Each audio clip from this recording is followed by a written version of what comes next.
अस्सलाम वालेकुम। उम्मीद है आप सब खैरियत से होंगे। आज 26 नवंबर 2024 है और आज जब आप ये प्रेजेंटेशन देख रहे होगे तो 27 नवंबर होगी। आज की बेसिकली प्रेजेंटेशन कल की स्ट्रेटेजी के हवाले से, मतलब कल हमने किस तरह मार्केट में ट्रेड करना है या बाय करना है, सेल करना है, या क्या स्ट्रेटेजी होगी गिरती हुई मार्केट में। एक और इसके बाद हम जिक्र करेंगे कुछ स्टॉक जो मैं समझता हूँ कि उन पे हमें खास फोकस रखना चाहिए इस गिरती हुई मार्केट में। सबसे पहले तो स्टार्ट करें। आज आज 3,500 पॉइंट नेगेटिव। अच्छा, 3,500 पॉइंट नेगेटिव रहना अगर हम देखा जाए तो जिस जिस स्पीड से मार्केट पिछले 1.5 महीने से बढ़ रही थी, मैं समझता हूँ 3,500 पॉइंट अ, कोई ज़्यादा बड़ी करेक्शन नहीं है। लेकिन आई एक्सपेक्ट कि मजीद भी आ सकती है। अच्छा, करेक्शन होने की दो वजह थी। सबसे पहले तो बैंकिंग सेक्टर पे एक न्यूज़ थी, इंशाल्लाह उसको भी जिक्र करता हूँ। दूसरा पॉलिटिकल इंस्टेबिलिटी थी जो इस्लामाबाद में धरने के हवाले से हो रहा है। मैं समझता हूँ इसको ये पूरा वीक ही मार्केट इसी हिसाब से अप एंड डाउन रह सकती है इसकी वजह से। और आई आई कैन नॉट सी कि कोई ऐसी वजह हो जिसकी वजह से मार्केट ऊपर जाए फिलहाल इमीडिएटली या क्विकली रिकवर करे। बट आई एम श्योर कि ये इस तरह की शॉर्टेजेस या इस तरह के शॉक्स बहुत नॉर्मल हैं और आते हैं हर कुछ टाइम बाद। थोड़ा सा मार्केट सिग्निफिकेंट करेक्ट करेगी, फिर वापस से किसी भी वजह से पॉलिटिकल इंस्टेबिलिटी हो, इंटरेस्ट रेट हो, कुछ भी हो, फिर वापस सही हो जाएगी। तो विच इज़ नॉर्मल, जो कि उसमें टेंशन की बात नहीं है। सबसे पहले मार्केट की बात करें, मार्केट में किस चीज़ की वजह से वो शेक करी। सबसे पहली वजह जो मैंने बताया था, बैंकिंग न्यूज़। बैंकिंग पे न्यूज़ ये थी कि S state bank of Pakistan ने बोला है जो मिनिमम, मैं आपको याद दिलाऊं, मिनिमम डिपॉजिट रेट के हवाले से मैंने 2 दिन पहले जिक्र किया था कि इस पर आर्टिकल आया था कि बैंक स्टेट बैंक ने बोला है कि भाई हम इसको रिमूव करें मिनिमम डिपॉजिट रेट के। मिनिमम डिपॉजिट रेट क्या है कि वो बड़ी बड़ी कॉर्पोरेट ऑर्गेनाइजेशन जिनके डिपॉजिट्स बैंक में या किसी भी फाइनेंशियल इंस्टीट्यूशन में, उन पे सर्टेन परसेंटेज लगेगा एज अ टैक्स कीमत में। तो अब स्टेट बैंक ने बोला अब नहीं लगेगा। ऑब्वियसली इसको बचाने की वजह एक ये थी कि कॉर्पोरेट बॉडीज डिपॉजिट नहीं रखते बैंक में और इसको यूज करते हैं। ये असल इंटेंशन ये थी। लेकिन इसको हटाने का वजह मैं समझता हूँ ये हो सकती है कि जो कॉर्पोरेट बॉडीज है उन्होंने शोर मचाया होगा, और ऑब्वियसली जब शोर मचाया तो फिर स्टेट बैंक को ये मूव करना रिमूव करना पड़ा ये पॉइंट। जाहिर है, खुद इनके खुद के भी अपने डिपॉजिट्स होंगे स्टेट बैंक के। जो ओनर्स ओनर्स तो नहीं बोलूंगा, जो गवर्नेंस बॉडी बैठी हुई गवर्नेंस में लोग बैठे हुए, उनके भी अपने कंपनियां होंगी जिनके डिपॉजिट होंगे, जिन पर टैक्स लगेगा। तो उन्होंने खुद अपने इंटरेस्ट की वजह से भी इसको रिमूव किया। एक चीज़। दूसरी चीज़, इस्लामिक बैंक पे न्यूज़ ये थी कि इस्लामिक बैंक जितना भी कमाएगा उसका ग्रॉस 75% ग्रॉस शील्ड उनको देगा अपने डिपॉजिटर्स को। अच्छा, थोड़ा सा मैं कॉन्सेप्ट समझाऊं। इस्लामिक बैंक में होता ही है कि इस्लामिक बैंक चलता है प्रॉफिट एंड लॉस एग्रीमेंट के थ्रू, इस्लामिक शरिया प्रिंसिपल के थ्रू। मुशारका बोलते हैं। मतलब दोनों एक जगह डिपॉजिट, बैंक में इस्लामिक बैंक डिपॉजिट जमा करती है और फिर लोगों को देती है प्रॉफिट, और उस पर प्रॉफिट लेती है, मतलब रेंटल लेती है। तो जो प्रॉफिट लेती है और जो जो जिनको लोन देती है उनसे प्रॉफिट लेती है, जिसको इंटरेस्ट इंटरेस्ट इंटरेस्ट कन्वेंशनल में बोलते हैं, इस्लामिक में प्रॉफिट बोलते हैं। तो स्टेट बैंक ने ये पॉइंट किया जबकि जितना भी मिजान ये कमर्शियल बैंक्स बनाती हैं पैसा, उसका 75% अपने डिपॉजिटर्स को दे, जिनके पैसे जो जमा करते हैं और जिसकी बेसिस पे लोन देती है। तो इस पॉइंट की वजह से तमाम इस्लामिक बैंक हमने देखा है नेगेटिव रहे। और आई थिंक इन प्रिंसिपल बहुत सही बात भी है, ठीक है, जो कि उसको मिस लुक किया गया, ओवरलुक किया गया। लेकिन अब स्टेट बैंक ने बताया तो उसकी वजह से होगा ये कि जितने भी कमर्शियल इस्लामिक बैंक्स हैं ना, उनके प्रॉफिट पे अच्छा खासा हिट पड़ेगा अगर 75% डिपॉजिटर्स को दे दे। डिपॉजिटर शेयर होल्डर नहीं है, डिपॉजिटर वो जिन्होंने बैंक में डिपॉजिट किया हुआ है, वो भी PLS अकाउंट में, प्रॉफिट शेयरिंग अकाउंट पे, लॉस शेयरिंग अकाउंट पे, तो उनको दे। तो इसलिए नेगेटिव न्यूज़ थी जिसकी वजह से मार्केट पहले शेक की। फिर ऑलरेडी मार्केट में थोड़ा सा हाइप क्रिएट हुआ था और ये पैनिक क्रिएट हुआ था कि भाई ये जो भी धरने वगैरह का चल रहा है आजकल और कल भी चलेगा, तो इसकी वजह से भी थोड़ी सी लोग डरे हुए थे। जब बैंकिंग ने धचका दिया तो लोग और मजीद, लोगों में कॉन्फिडेंस आ गया अब सेल करो। ऑब्वियसली जब सेलिंग इतनी ज़्यादा सेलिंग हो गई तो हमने देखा मार्केट नेगेटिव क्लोज हुई। तो इस दौरान करना क्या चाहिए?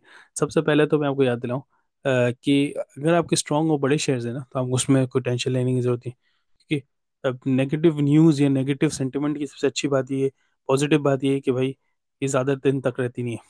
तो मार्केट अगर करेक्ट कर रही है कुछ दिनों तक तो कोई मसला नहीं, वापस रिकवर कर जाएगी। और उसमें वो शेयर सबसे ज़्यादा इम्पैक्ट करेंगे जो बहुत जल्दी ऊपर गए। और या तो फंडामेंटली स्ट्रांग थे, प्लस फंडामेंटली प्लस जो सट्टेबाजी भी होती है तो उसकी वजह से भी ऊपर गए। जिसपे हम देख सकते हैं आज, अगर मैं पहले शेयर की बात करूँ कैपको, बड़ी स्पीड से नीचे गया आज कैपको। फिर दूसरे शेयर की बात करें साजगार, ठीक है, फंडामेंटली तो डेफिनेटली स्ट्रांग था, लेकिन इसके साथ सट्टे वाली भी एलिमेंट था इस पे, तो इसकी वजह से ये भी काफ़ी स्पीड से नीचे गया।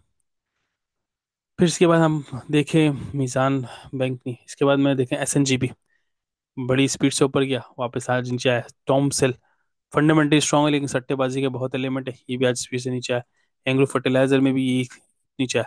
अच्छा, इस दौरान हम हमें क्या करना चाहिए भाई as a long term investor? अच्छा, लॉन्ग टर्म इन्वेस्टर इस तरह की अपॉर्चुनिटी का फायदा उठाता है। अगर मैं आपको याद दिलाऊं, अगर आप गूगल करें कि बड़े बड़े जो दुनिया भर में, वॉरेन बफे हो गया, अगर मैं उसका नाम कोट करूं, तो वो अपने पास कैश होल्ड करके रखता है। और कैश होल्ड करने की वजह सीधी सीधी ये होती है कि वो उस अपॉर्चुनिटी का देखते वेट करता है जो 10 सालों में आती है या 50 साल में आती है।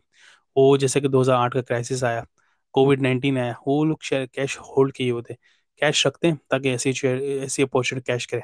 और मैं समझता हूँ पाकिस्तान में ऐसी अपॉर्चुनिटी हमें बार बार मिल जाती है। तो जब बार बार मिल जाती है तो उस अपॉर्चुनिटी को कैपिटलाइज करना चाहिए आपने अपने लॉन्ग टर्म स्टॉक को। या तो नए, अगर नहीं है ऑलरेडी तो आपको नए लॉन्ग टर्म स्टॉक्स लेने चाहिए, या फिर वेटेड एवरेज करना चाहिए, मतलब इसको एवरेज आउट करना चाहिए अपने करंट एग्जिस्टिंग होल्डिंग को। और जो डिविडेंड वाले स्टॉक है मैं समझता हूँ उसको उसको आपको प्राइमरी टारगेट रखना चाहिए, क्योंकि इससे आपकी डिविडेंड यील्ड अच्छी होगी।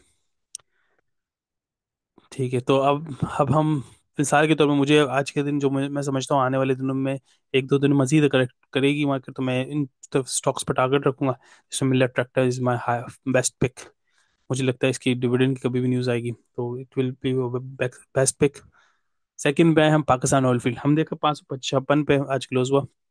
आई कैन सी कि मजीद नीचे जाएगा, और मुझे क्लियरली इंडिकेशन है थोड़ा सी मार्केट मजीद करे डेफिनेटली नीचे जाएगा। मारी पेट्रोलियम डेफिनेटली नीचे जाएगा। I think we should carefully watch, office में पोजीशन खोले। एफएफसी, ये भी बहुत चांसेस है नीचे जाएगा। Honda cars is very good price, और मैं समझता हूँ नीचे जाए तो उसको आप मिस आउट नहीं करना चाहिए। मीज़ान बैंक, जब मीज़ान बैंक का जैसे मैंने बताया, इस्लामिक बैंक पे थोड़ा, बैंकों पे थोड़ा सा फिलहाल आप अवॉइड करना। शेयर अच्छा है नो डाउट, ऊपर भी जाएगा, लेकिन मैं समझता हूँ जो आज इसकी डिपॉजिट इनकी जो 75% ग्रॉस बात हुई, तो उससे प्रॉफिट को बड़ा इम्पैक्ट पड़ेगा, तो it will directly hit all Islamic banks. तो मीज़ान बैंक को वॉच लिस्ट में रखना है, लेकिन इसमें बाइंग नहीं करना, क्लियरली मैसेज है बाइंग नहीं करना। Same with the Faisal bank, F इसको भी वॉच लिस्ट में रखना, बाय मत करना। Colgate I can expect, I am expecting बहुत नीचे जाएगा, 1200 पे वापस आ सकता है अगर मार्केट जरा सी और करेक्ट करे तो। S N G B definitely मैं समझता हूँ इसमें हमें बाइंग करनी चाहिए, अगर एक और इस तरह की 7% की डिप आ जाए 70 के करीब। टॉमसेल डेफिनेटली, इसको भी एक और करेक्शन है, डेफिनेटली बाइंग में रखना चाहिए। एंग्रो फर्टिलाइजर, मैं समझता हूँ ये प्राइस भी अच्छी है, और उससे अगर थोड़ा और नीचे आया तो वेल एंड गुड, उस पर बचिए। आपने कल मार्केट के एंगल को देखना है, अगर मार्केट ऐसे थोड़ी देर के लिए भी ऊपर जाती है ना, तो डजन इसका मतलब ये नहीं है कि आपने बाय कर लेने का इस एक्सपेक्टेशन में ऊपर जाएगी। मार्केट को सेटल डाउन होने देना, मेरे ख्याल में कल हमें बाइंग कोई ओनली नहीं चाहिए, कल अपने मार्केट की मूव को देखना चाहिए, मार्केट किस डायरेक्शन में जा रही है। फिर इसके बाद हम देखेंगे next day, day after next, या ये धरनों वाले मामले को थोड़ी सी मजीद क्लैरिटी आ जाए, फिर हम बोल सकते हैं इस पे नई पोजीशंस। लेकिन फिलहाल अब मार्केट को सिर्फ वॉच करते हैं, और कैश है और आपको लगता है टॉप अप करना चाहिए, आपकी एवरेज से नीचे चलेगी तो डेफिनेटली आप थोड़ा बहुत बाय कर सकते हैं, इसमें कोई मसले वाली बात नहीं। ये बात हो गई। दूसरी बात, मुझे एक दो और कवर करनी थी चीज़ें। हाँ, दूसरी बात ये कवर करनी थी, कोई भी ट्रेडिंग वाला शेयर या कोई भी ऐसा शेयर जो ऑब्वियसली लॉन्ग टर्म है, लेकिन शॉर्ट टर्म के लिए इसको इस वक्त पॉइंट पे बाय नहीं करना। क्लियर मैसेज है, शॉर्ट टर्म के लिए, इवन लॉन्ग टर्म वाला शेयर है उसको शॉर्ट टर्म के लिए बाय नहीं करना। मिसाल के तौर पे ये आप साजगा उठा लें कि नहीं, 977 पे गया, 1000 को वापस क्रॉस कर जाएगा, वो शेयर अच्छा है, लेकिन मैं स्ट्रिक्टली से रहा हूँ, यही बोल रहा हूँ कि भाई आप इसको शॉर्ट टर्म के लिए मत उठाना। फिलहाल मार्केट जिस एंगल पे ना, उसमें आप लॉन्ग टर्म वाले शेयर्स को वेटेड एवरेज कर सकते हैं, शॉर्ट टर्म को नहीं उठाना, क्योंकि आई कैन क्लियरली सी मजीद करेक्शन आ सकती है। बाकी टाइनी स्टॉक से बिल्कुल स्टिल अवॉइड करना, कोशिश करना इसको आप देखें ही ना, क्योंकि ये बड़ा बहुत जल्दी रुला सकते हैं। आप देखें आज हमने देखा जिस जिसने लेवरेजेस पे शॉर्ट टर्म ये टाइनी शेयर्स खोले, बाय किए हुए थे, अब देख ले वो तकरीबन मैं समझता हूँ कि बहुत बुरी पोजीशन है आज के इनके लिए। नेक्स्ट हमारा क्रूड ऑयल जैसा कि मैंने जिक्र किया था, क्रूड ऑयल में थोड़ा प्रेशर रहेगा और फिर इसके बाद बाउंस बैक करेगा। तो हमने देखा है आज ये थोड़ा सा ऊपर गया, 69-70 भी इवन टच किया और फिर वापस 68। I can see, I think long term की मैं बात नहीं करूंगा, लेकिन इमीडिएटली आई कैन सी कि जाना चाहिए थोड़ा सा ऊपर, 70 तक रहना चाहिए इस साल के एंड तक। और इस साल में पूरे 67 से लेकर 70 के बीच में रहना चाहिए पूरे एंड ऑफ दिसंबर तक। बाकी गोल्ड के बारे में मैंने आपसे जिक्र किया था। गोल्ड आई थिंक, गोल्ड अभी फिलहाल एक थोड़े से प्रेशर में रहेगा क्योंकि स्टेबिलिटी हो गई रशिया और यूक्रेन की। तो गोल्ड में फिलहाल अ, मैं समझता हूँ अ, थोड़ा और कड़क होना चाहिए, नीचे जाना चाहिए, क्योंकि अब जब स्टेबल हो गया तो लोग गोल्ड में क्यों इन्वेस्ट करेंगे, मार्केट्स में क्यों नहीं इन्वेस्ट करेंगे। आई थिंक दैट्स इट, यही मेरा व्यू है। और केयरफुली कल भी हो, पैनिक में कोई भी सेल नहीं करना, ये चीज याद रखना। पैनिक में हमेशा सेलिंग होती है, पैनिक में बाइंग नहीं होती। तो पैनिक सेलिंग नहीं करना, जब क्योंकि जब पैनिक में बाय नहीं करते तो पैनिक में सेल क्यों करें। सीधी सी बात है। तो और फिक्र करने वाली बात है, इंशाल्लाह मार्केट डेफिनेटली रिकवर कर जाएगी। और खास तौर पे वो ऑडियंस है मेरी जो लॉन्ग टर्म इन्वेस्टर है, तो उनको टेंशन की जरूरत ही नहीं होनी चाहिए। थोड़ा पोर्शन डेफिनेटली हर बंदा अपने पोर्टफोलियो में रखता है, जो बहुत शॉर्ट टर्म हो या बहुत बेकार है, पैनी स्टॉक्स हो, ये कोई मसले वाली बात नहीं है। आप उसको ना देखें, कुछ दिन तक खुद ही रिकवर कर जाएगी। दैट्स इट, जज़ाकल्लाह, अस्सलाम वालेकुम।